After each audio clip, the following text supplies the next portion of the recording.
I am so dismayed na dito pala sa Iloilo, I checked in sa Zuri Hotel papunta ng airport. My flight is at 6:40 in the morning, so I left early, 4:30 from the airport, from my hotel to the airport. Hindi gumagamit ang taxi dito ng mga meter.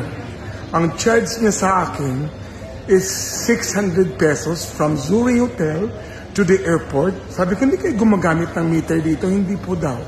Ha? Is it legal? Is it allowed na hindi kayo gumagamit ng meter? Ang distance from Zuri Hotel to the airport is around 20 kilometers. Mga 20 minutes drive. More or less, pareho lang sa Cebu. Sa Cebu to the Mactan International Airport na gumagamit ng meter. Ang binabayaran ko doon is 300. But here, from airport to the city, wala talaga daw gumagamit ng meter. Sometimes they charge 600 or 700.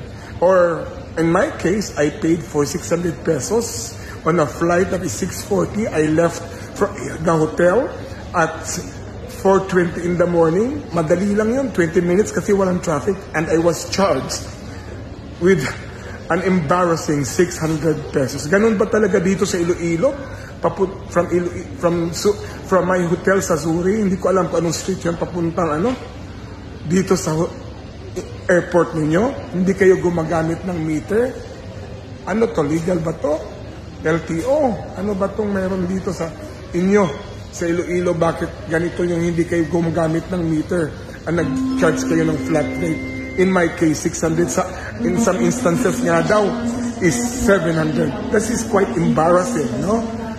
Make it a clarification kung ito ba talaga illegal ang ginagawa ng mga taxi drivers na to. Kasi nga wala daw meter dito papuntang airport. Wow! Ibang klase din kayo dito sa Iloilo, ha?